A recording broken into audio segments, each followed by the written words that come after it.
Tēnā koutou katoa.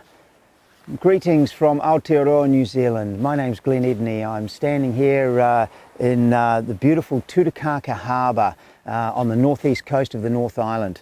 Just outside the harbour is Moana Nui a Kiwa, the great Pacific Ocean, the Ocean of Kiwa, the great Polynesian navigator and voyager. Just a couple of days ago we had humpback whale just outside the entrance to the harbour, breaching on her way north up to the breeding grounds. And only a few days before that I was out at the beautiful islands of Tawhitirahi, and another whale was enjoying herself as she was on her way north. I've had a long association with humpback whales, and it's the reason I'm here today. 10 years ago I had a very, very intense interaction with a mother and her calf. The interaction was something like nothing I'd ever experienced before, and I've spent hundreds of hours in the water with humpbacks. I'll tell you a little bit about it because it's important in the story I'm going to tell you. In this particular interaction, this communion, the mother humpback actually brought me into her living consciousness, and I was taken on a journey of consciousness.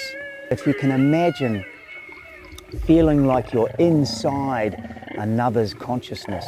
In this particular case, the thing that was really powerful was this sense of absolutely total connectedness, interconnectedness with absolutely everything. And this was really the message that she was trying to give me, that everything is connected. The main thing that I took away from that communion was something about the ocean herself. And this is, I believe, what the whale was trying to show me, that the ocean is one living being, that everything is interconnected, but it's more than just all of the living organisms connected to each other. It's the ocean herself, which is the connector. And of course, it is the water. The water is the connector of all. We're all basically water beings. 99% of the molecules in every single cell of our bodies, of all living organisms, are water molecules. We are water beings. The great Russian scientist Vladimir Vernadsky once said that life cannot be separated from water, and water cannot be separated from life. In fact, life is animated water. This is what the whale was trying to show me, that the ocean is a living being and the water is the living essence. Now, it's taken me on a journey, a 10-year journey of research and exploration, scientific research, to try and understand from a scientific perspective, from an ecological perspective, the ocean as a living being. Now, modern science is pretty happy with the idea of saying the ocean, and indeed the whole planet, is a living system. Some like to call it a superorganism.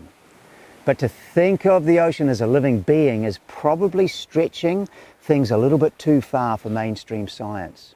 But here's the thing. All of the actual scientific data, all of the research actually agrees. There is no separation. You cannot separate the water from organisms. You cannot separate all of the other elements from life. So there is no separation. What stops our modern scientific view from accepting ocean as living being or planet as living being is a belief. And this is a 400-year-old belief coming from the scientific revolution and the Enlightenment, that somehow humans are separate from the rest of life. And indeed, actually life is separate from environment. Now, this is just a belief system, such a strong belief system that we actually ignore what the facts are telling us to hold on to that belief. Now, of course, the ancestors, indigenous peoples from all over the world, have always understood that there is no separation. The whales understand that there is no separation.